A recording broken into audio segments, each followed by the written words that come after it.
आगामी कार्यक्रम प्रायोजित किया है जॉय स्माइल मिनिस्ट्रीज के मित्रों और सहयोगियों ने।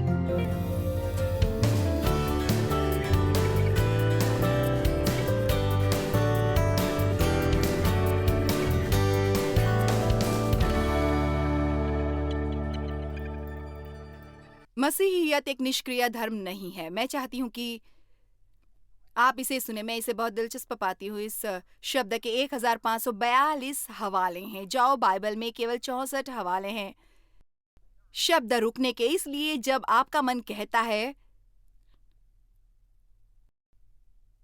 पूरे दिन बिस्तर में रुके रहो, पूरा दिन काउच पर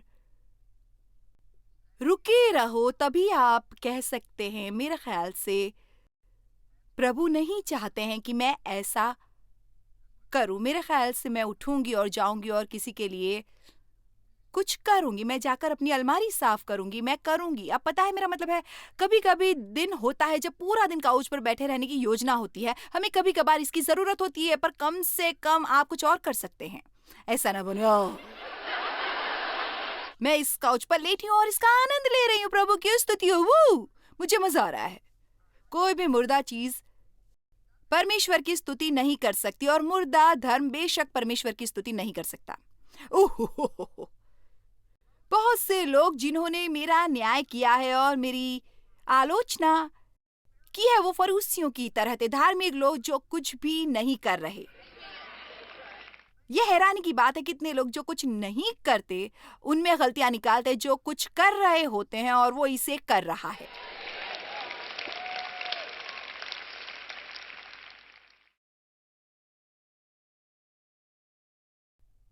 बाइबल हमें सिखाती है रोमियो में कि हमें भरे रहना है लगन से, उत्साह से, और हमेशा जोश में रहना है। क्या मैं आपको बता दूं कि परमेश्वर में भी आग सा उत्साह है। दरअसल बाइबल में लिखा है कि हमारा परमेश्वर भस्म करने वाली आग है। इब्रानियों 12:29। वो मूसा के सामने प्रकट हुए जलती हुई झाड़ी के रूप में, किसी ठहरे हुए सड़े हुए तालाब के पानी की तरह नहीं। वो रात के समय इजरायलियों के पीछे एक आग का स्तंभ बनकर चला। कुर्बानियां आग की आहुति द्वारा दी जाती है। पेंताकुस्त में पवित्र आत्मा आग की जुबानों की तरह गिरा और लोगों पर स्थिर हो गया। यिर्मयाह ने कहा, उसका वचन उस आग की तरह है जो मेरी हड्डियों में प्रज्वलित है। 2 तीमुथियुस में वो स्वर्ग से प्रकट होगा, आग की ज्वाला की तरह। प्रकाशित वाक्य में उसका वर्णन है आग की आंखों के रूप में, और मुझे ये बहुत पसंद है। भजन संहिता 17:13। उसके आगे आगे आग चलती हुई उसके विरोधियों को चारों ओर भस्म करती है। मुझे ये बहुत पसंद है। तो ये है जो मुझे कहता है, शायद यदि हमने थोड़ी और आग होती, थोड़ी शैतान से मुकाबला करने की आग, चलिए भी वो है परमेश्वर। यदि हमें थोड़ी और आग होती तो शायद शत्रु से हमें बहुत कम मुसीबत होती। आप में से कुछ ये सोच रहे होंगे कि टिप्पणी ये कब खत्म होगा मोबाइल?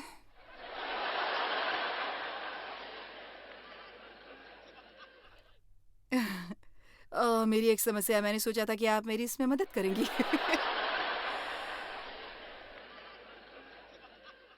बाइबल में मेरी मनपसंद कहानियों में से एक है। इसे मैं बहुत सुनाती हूँ, जो सचमुच काफी शर्मिंदा करता है, पर मुझे ये दोबारा सुनानी होगी। यूहन्ना 5 में वो अपाहिज आदमी जो तालाब के पास 38 सालों से पड़ा हुआ था, एक स्वर्ग के इंतजार में कि वो आए और अपनी उंगली पानी में डाले और इसके बुलबुले बनाए, और साल में एक बार, केवल साल में एक बार, जो भी तालाब में पहले घुसता उसे ही चमत्कार मिलता। जब यीशु वहां आए और उसे देखा, उस आदमी से कहा, उसे ये जानकर हैरत हुई, और विस्तारित बाइबल में लिखा है कि तुम स्थिति में कब से हो। तो इसलिए शायद मैं आज आपसे कहने वाली हूं कि आप कब से इस अवस्था में हैं, आप कब से एक ही जगह हैं। कितनी देर से आप किसी चीज का शौक मना रहे हैं जो आपको कभी वापस नहीं मिलेगी, पर इसका मतलब ये नहीं कि कोई बिल्कुल एक नई चीज आपके जीवन में नहीं आने वाली है। आप उसका शौक कब तक मनाते रहोगे जो अब आपके माता पिता के पास नहीं है, या उन्होंने नहीं दिया, या वो शिक्षा जो आपको नहीं मिली, या वो अवसर जो आपको नहीं प्राप्त हुआ? कब तक? आप अन्य लोगों से ईर्ष्या कैसे करते हैं? पर शायद आपके पास ये इसलिए नहीं है क्योंकि आप वो करने को राजी नहीं जो उन्होंने उसे पाने के लिए किया। मैं अच्छा बने रहने की कोशिश कर रही हूँ।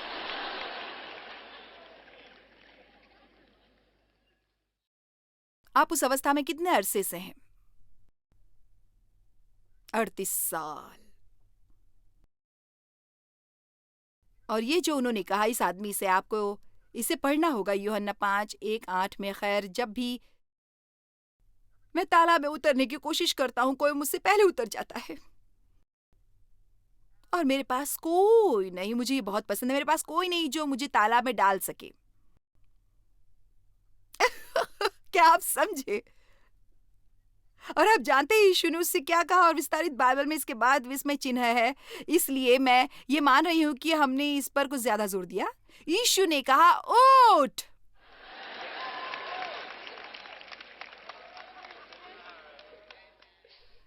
और कई बार ये सबसे बढ़िया सलाह होती है जो आपको दे सकता है। आपको पीटी पार्टी के दौरान लगातार 9वें दिन,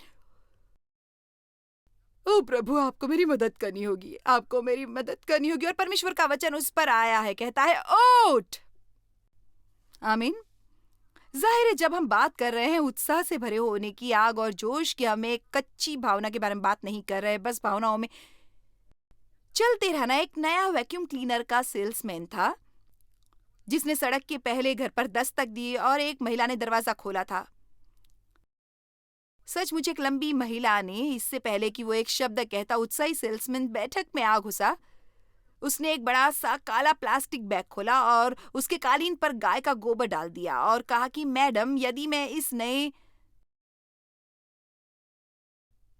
पावरफुल वैक्यूम क्लीनर से साफ नहीं कर सका तो मैं इसे खाऊंगा पूरी तरह से। उस औरत ने पूछा, क्या तुम्हें इसके साथ चिली सॉस या केचप लेना चाहोगे? और उस हैरान सेल्समैन ने कहा, खैर क्यों मैडम? उस औरत ने कहा, हमारे घर में बिजली नहीं है।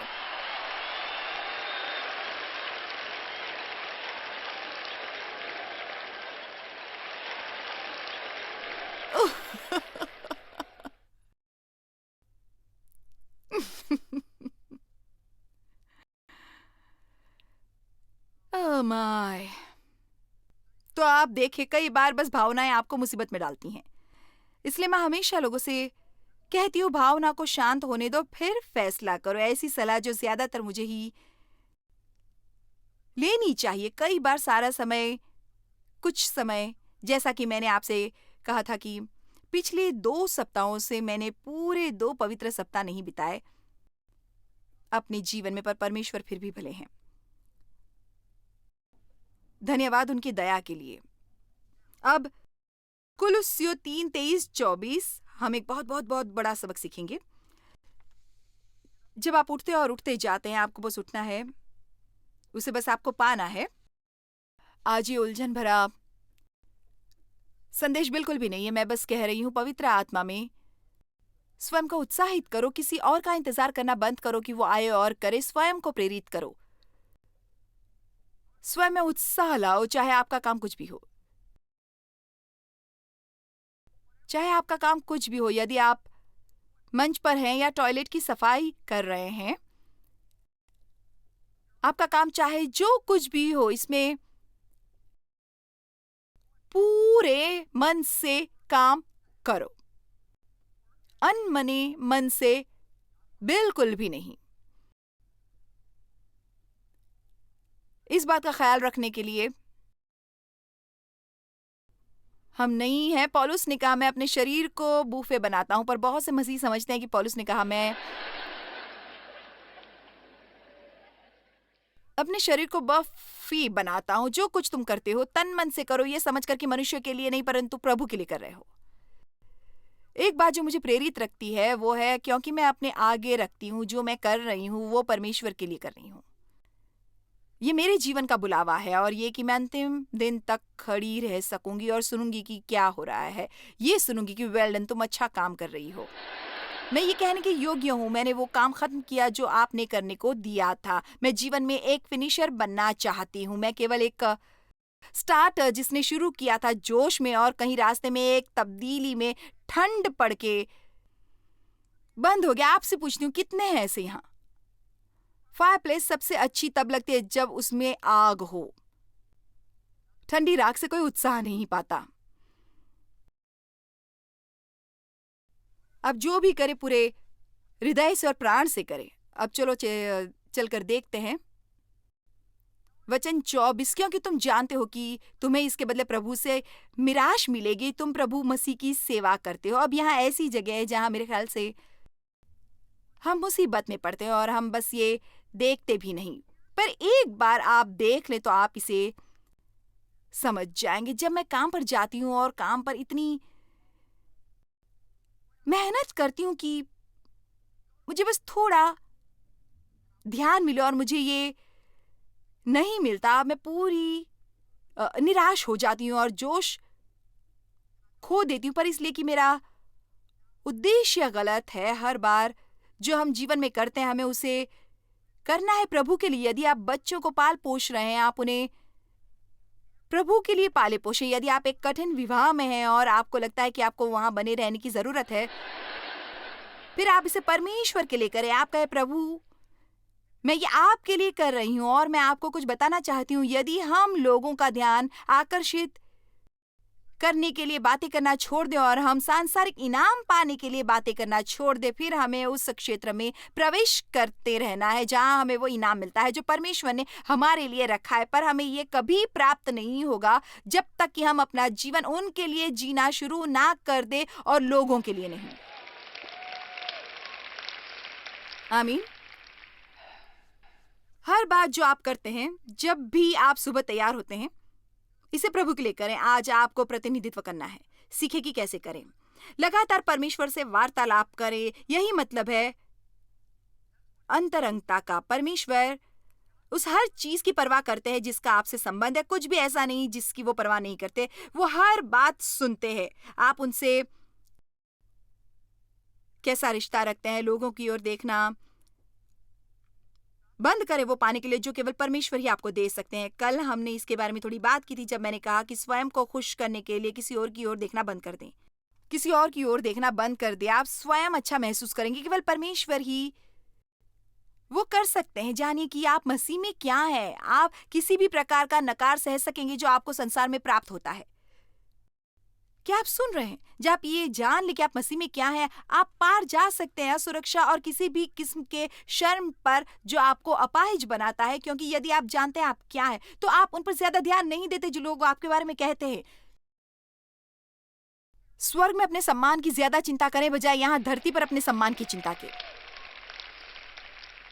मैं वहां पर जानी मानी होना चाहती हूँ।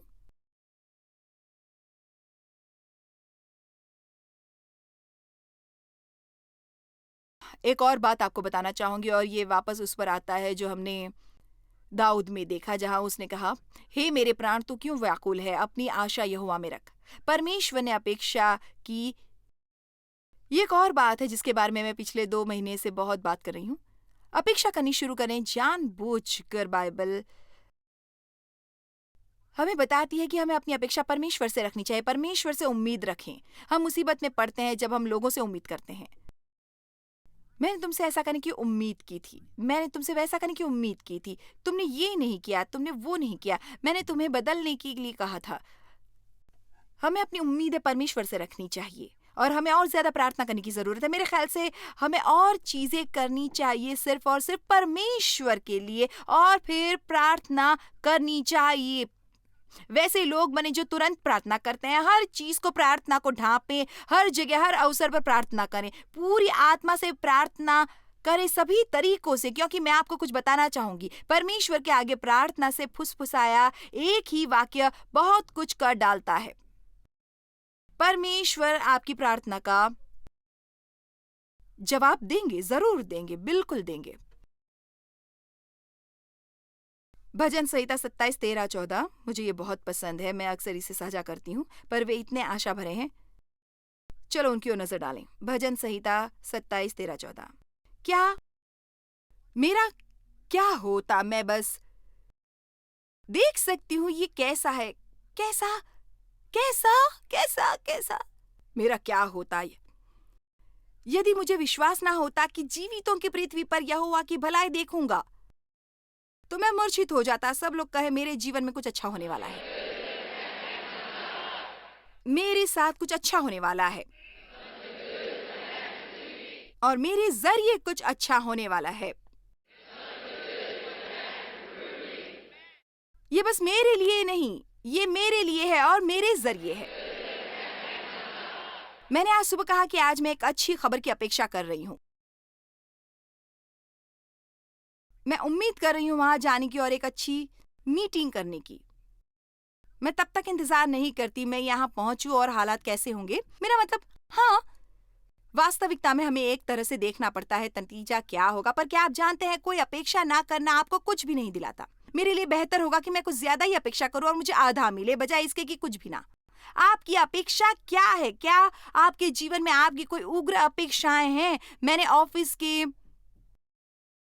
चैंपल में इसकी शिक्षा दी और मुझे अगले दिन यह खबर मिली कि एक महिला ने कहा कि भाई ये सचमुच कारगर होता है। उसका एक बेटा है जो सचमुच बहुत बार मुसीबत में पड़ता है, एक किशोर बेटा, और वे हमेशा एक दूसरे से झगड़ते रहते हैं। और उसने बस उससे कहा मैं इस मुकाम तक आ गई हूं कि जहां मुझे घर जाते डर लगता है। पर उसने कहा उस रात जब मैं घर गाड़ी चलाकर जा रही थी और मुझे डर न लगा, मैंने कोशिश की कि मैं आपका संदेश आजमाऊं। इसलिए मैं गाड़ी चलाते हुए ये कहते हुए घर गई, मैं अपेक्षा कर रही हूँ कि आज मेरा अच्छा मूड होगा, मैं अच्छी बातें करूंगी। और उसने कहा कि वो उस रात घर गई और वहां थोड़े समय के लिए भी, और उसका बेटा अच्छा था।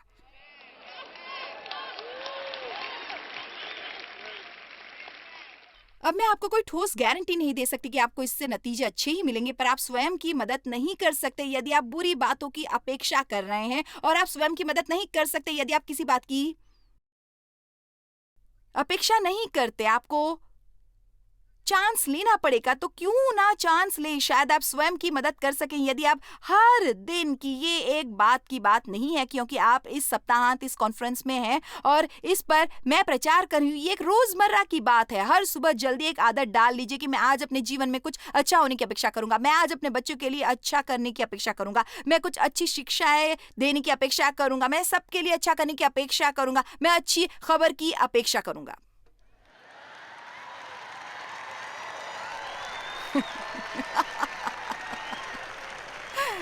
और अभी भी मेरे पास लोग बैठे हैं और कह रहे हैं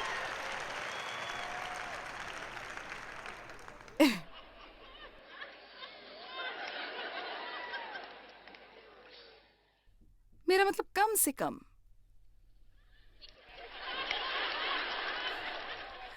हमें एक्साइटेड होने की जरूरत है, हमें उत्साहित होने की जरूरत है।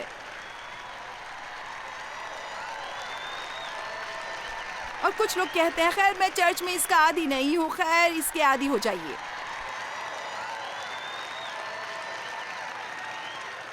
थोड़ा सा शोक परमेश्वर को डराएगा नहीं। खामोश रहने में कोई बुराई नहीं है, पर हमें और जोशीले होने की जरूरत है। मैं बस उम्मीद करती हूँ कि मैं वैसा महसूस करूं। आप पूरा संदेश मिस कर रहे हैं। मैं आपको कुछ बताना चाहती हूँ। यदि आप कुछ और याद ना रखें जो आज मैंने कहा, तो ये याद रखें, आपकी भावनाएं आपके फैसले के पीछे जाएगी। आपने मेरी बात सुनी? आपकी भावनाएं आपके फैसले के पीछे जाएगी। आप ऐसा नहीं देखते कि आप क्या महसूस करते हैं और फिर फैसला करें। आप फैसला करते हैं क्योंकि आपकी भावनाओं का आप पर अधिकार है। आप फैसला करते हैं कि आप क्या करने वाले हैं, और आपकी भावनाएं शामिल हो सकती हैं या ना शामिल हो, पर मैं ये करूंगी चाहे मुझे ये पसंद हो या ना हो।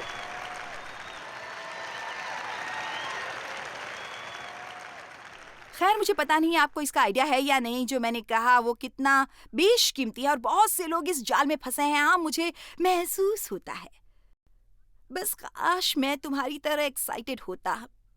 मैं आपको बताऊं, जब आप सुबह उठे मैं 5 मिनट एक तरफ चली, और यदि आप बिल्कुल सच जानना चाहें, मेरी एक मांसपेशी खींच गई और हर कदम जो उठाती हूँ दर्द होता है।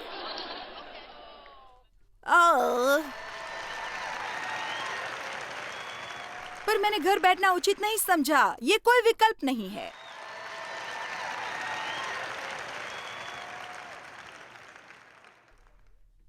ना ही मैं पूरा दिन बैठी रहूंगी, पूरा दिन ये कहती हो मैं जा रही हूँ। हे टांग, तुम मेरे साथ जा सकती हो या घर बैठो।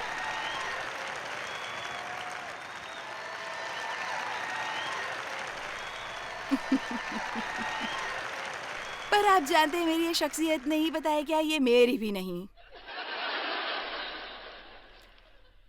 मेरा मतलब मैं पिटी पार्टी में रही हूँ, उस बात के गड्ढे में। पता है मैं हमेशा किसी किस्म के गड्ढे में थी।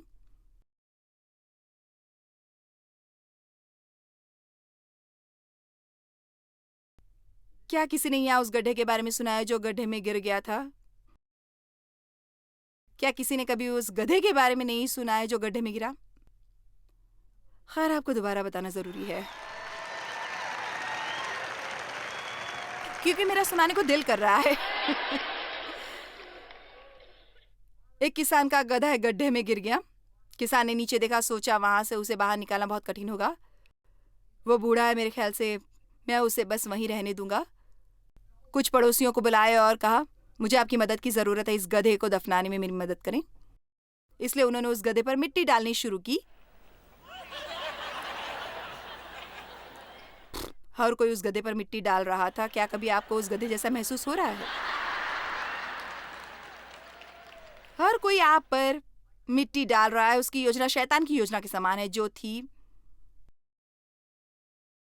शुरुआत में वो गधा वहां खड़ा रहा और बहुत दयनीय ढंग से चिल्लाया, जैसा कि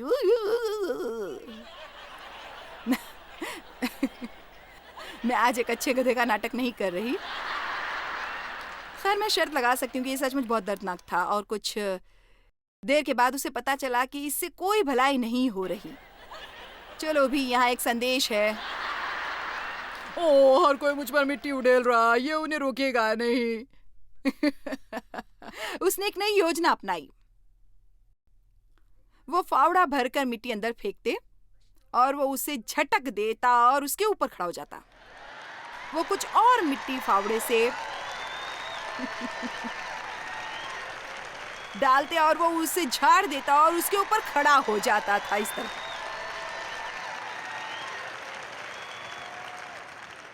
वो थोड़ी मिट्टी डालते, वो उसे झटक देता और उसके ऊपर खड़ा हो जाता। जल्दी ही वो उस बड़े गड्ढे से चलकर बाहर आ गया।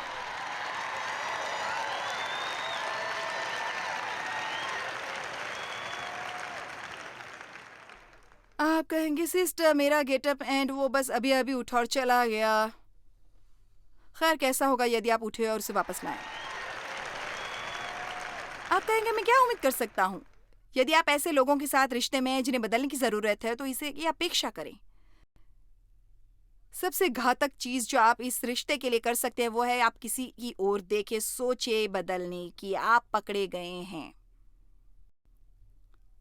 और ज्यादा अवसरों की उम्मीद करें, खुले दरवाजे की उम्मीद करें, अनुग्रह की उम्मीद करें, उन्नति की उम्मीद करें,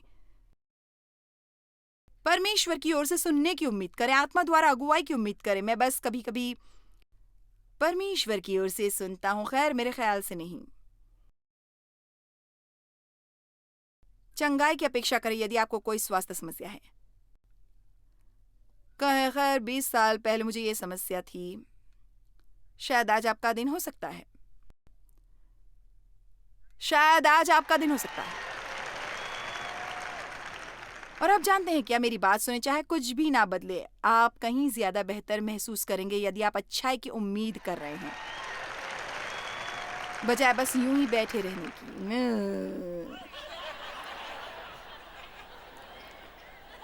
मैं व्यक्तिगत रूप से अपेक्षा कर रही हूं घायल होने से मुक्त साल की। मैं बहुत बार स्वयं को घायल कर देती हूं।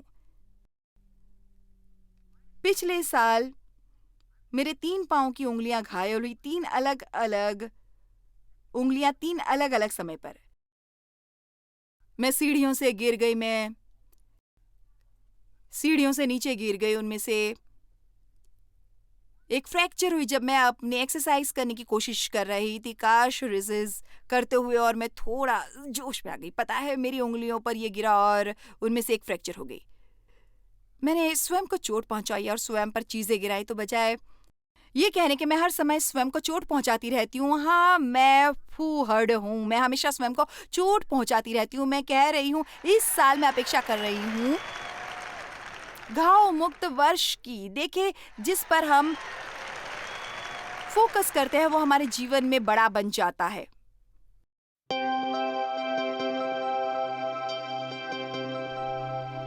आपको बस आज प्रोत्साहित करने के लिए मैं आपको ये याद कराना चाहती हूँ कि परमेश्वर के लिए कुछ भी मुश्किल नहीं है। आप सचमुच वो कर सकते हैं जो आप चाहते हैं मसीह द्वारा, जो आपको शक्ति देता है।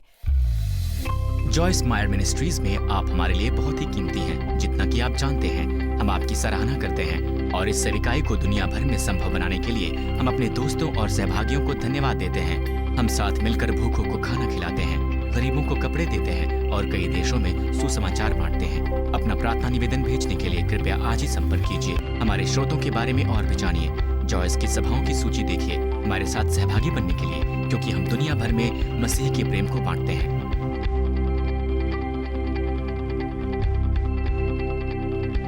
इसका खर्च उठाया है जॉयस मायर मिनिस्ट्रीज के मित्रों और सहयोगियों ने।